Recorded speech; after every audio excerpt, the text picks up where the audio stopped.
Hey y'all, it is the last day of Navratri, and thank you for all of the love and comments on the last video. My most popular video would be about death. It's very on brand for me, but I thought we could talk a little bit about life and that process and what that looks like today. So,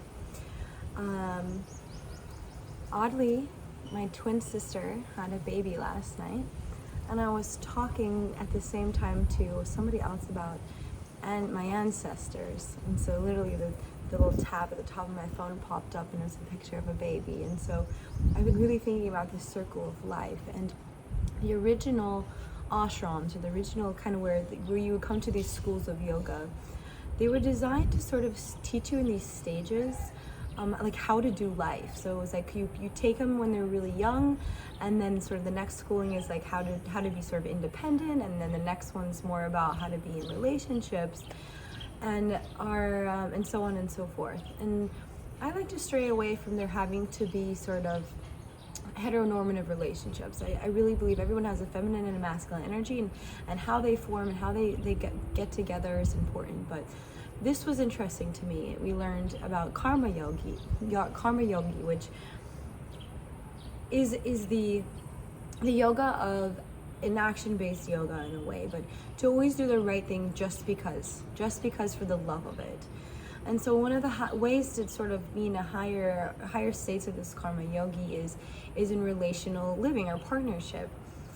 And I had gone to a Vedic cartologist, and he had said, without me even asking, that I was not going to be married. And being a young Sicilian woman, I was a little bit like, what? And so I've been thinking about all these things have been swirling around in my head. But I've come to the conclusion a bit that an actual partnership, an actual dynamic, and I don't see a lot of this in the spiritual community. I see sort of these rituals, this white tantra, dynamics with partners as still being something where you're getting something from it, right? But the way that the karma yogi works in partnership is because you're no longer living for yourself. And so they approach these dynamics as if it's there to teach you something. But to learn about that first, we need to learn about devotion. And so devotion is the love of it all. The devotion is why we do these things, and it's for the union of spirit. It is for the God or goddess or whatever name you want to say, the unifying consciousness that brings us all together.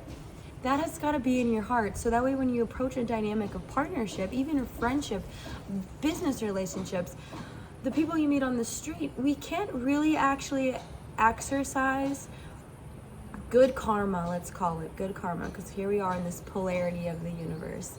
We can't actually exercise that if we're not devoted to real love, if we are not motivated by simply having an open heart.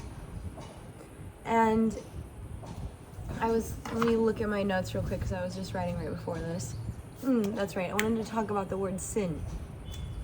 So there's these 3 principles in the karma yogi, and one of them is to aim for not having any sin. And so we also see this in the teachings of Jesus Christ. But that word means a stray of an arrow. That little bit of space from the bullseye, that's all sin is. So we need to aim our arrows to the greater good. But the greater good, or the way to actually be devoted, to actually connect to that, is in the heart space, and that is a whisper. And so we have to choose between desires and the whispers of the heart. And the desires are much louder, especially for in sort of sexual experiences with, the humanness of all that is, sex included, right?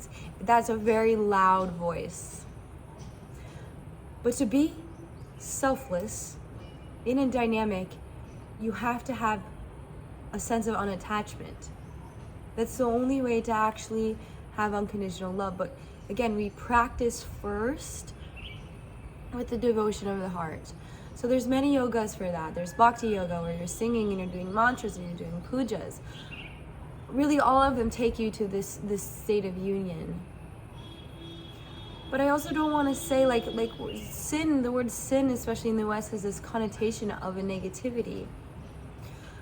But if we can look at the divine like our Father, they say God the Father, and they say it in so much tantric mantras as well. To look at that relationship like a father would. So if you're poisoning yourself, let's say you're praying, and you're praying for something specific. You really want this job, or you really want this person to like you, or whatever. That's so limited. And if it doesn't come to you, then all of a sudden we're like, why, God, you have forsaken me? But a father wouldn't give his kid too much candy if it wasn't going to be good for him. So to be devoted to this path, that means you're always trusting whatever is happening, because you know it's actually for your highest good. And that doesn't mean to be fully passive in your life, right? And sometimes I'll get caught up in just having no needs, and never really thinking about what I want to do in my life. But we have to line up our actions with our thoughts a bit to move this life forward. We have more free will than, let's say, the animal kingdom. So we have a little bit of free will. We have a little bit of our karmic restraints, sort of what we were birthed into, but we still have the ability to exercise action and movement in our life to bring things to fruition. But the question is what are your fruits?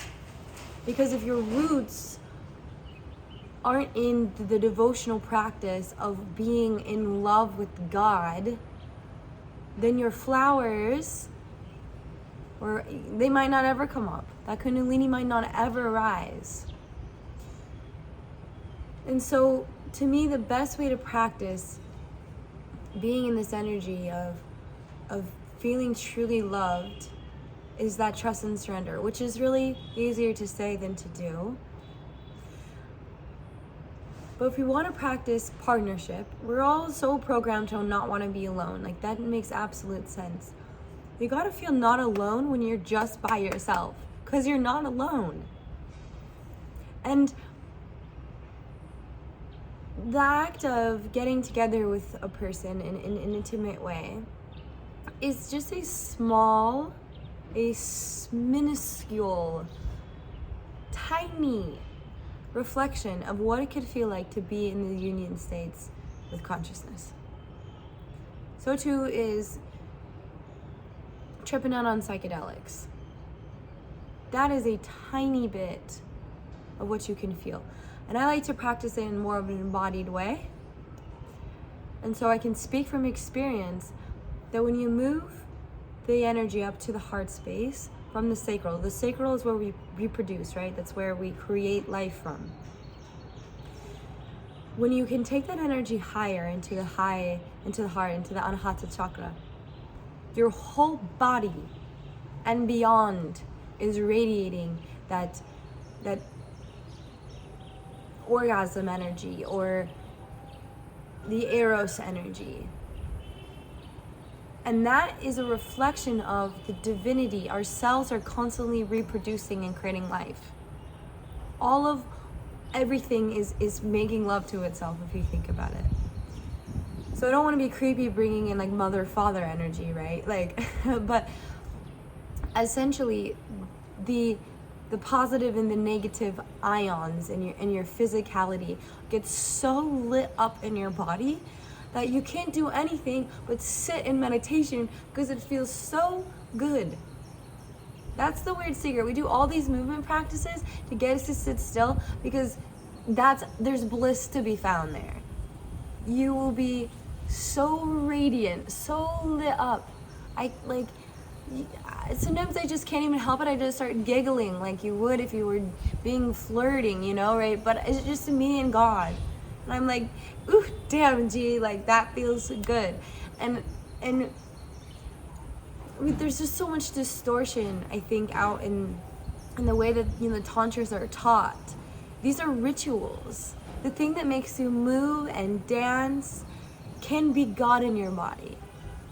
You can feel in movement, that energy can rise up to your third eye, and then suddenly you're seeing sacred geometry all around you. Like you're on acid, but you're just, again, sitting with your own body. In your own just aura of life-givingness. It makes me kind of speechless. Like I'm getting like hot, like giggly, like oh my god, like it's so wonderful. And of course it's not all the time. It's not all the time. I find much easier to feel at sadhana. So if we have our morning practices. But the other thing is that we don't want to necessarily ask God for things. I see a lot of people manifesting, right? And they're writing down their wishes.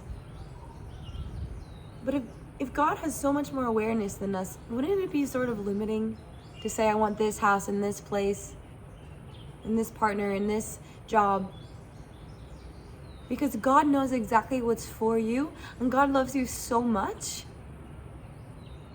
that all you really have to do is just be, and what is for you will come.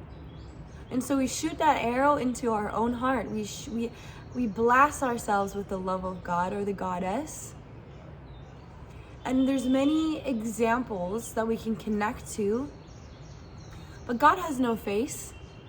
God has no name.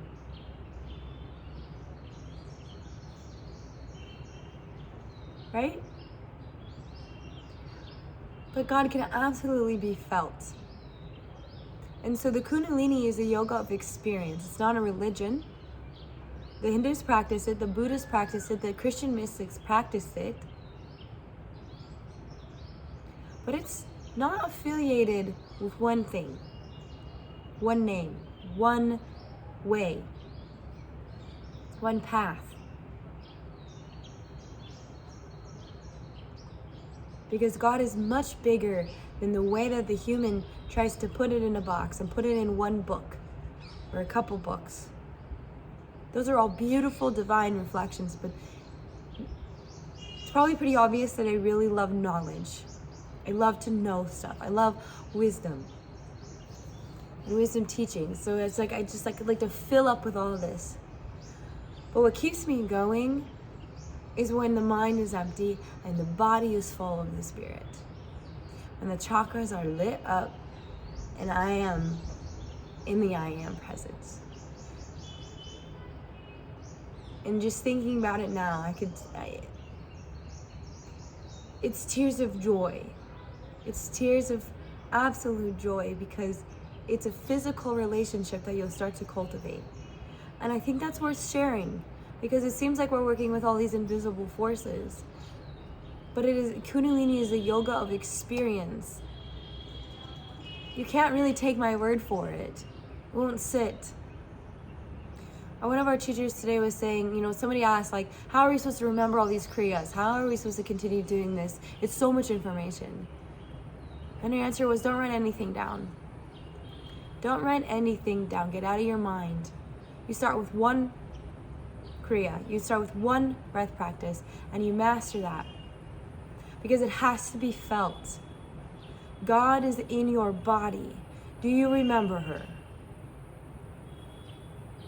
God is in your body. Do you remember him? The union, the Ida and Pingala, rising of the Sushumna, is just physics. You've been created by something. Something had to make love to make you. That was reflected in our parents. But that is a microcosm of the macrocosm of all of the love, all of the good feeling, all of the pleasure that could exist if you are in devotion with all that is. So what are you devoted to?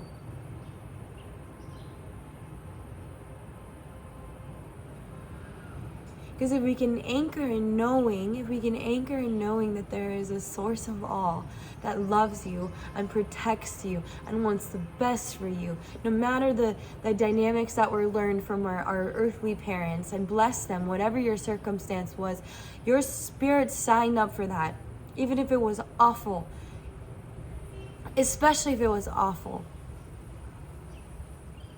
Because the more space you have, the deeper your well, the more pain and sorrow you felt, the more that God will put more bliss in there. It almost means precisely that you have a big dharma. You have so much to fulfill. You have so much to create here. If you've been in pain and suffering, and especially if you were as innocent as a kid and it happened to you, there will be balance. So if the karma yoga of partnership is to bring harmony. And so if we do get into these relationships, we feel our emotions, right? You can get in fights with people. You can, hopefully not, but we can calm down before that point. But we can exchange emotions, and the point of it is to harmonize the emotions, to harmonize the human experience, and to practice living selflessly. And sometimes that means living for yourself. There's a universal law of give and take. That is for sure everywhere. Give and take. Giving and receiving. And so, don't be fooled when you Google Kundalini and it's all of these, the white tantra or the red tantra. There's these different tantras, and there, don't get me wrong, there's also black magic. It's powerful. The Kundalini is very, very powerful. But the path of purity is to be devoted to love. And love is holding you. Love is just like a mother and a father. This is a womb that we are all in. And so there might be teachings out there about how to be a better lover or a better whatever. But start with just the love that's already inside of you.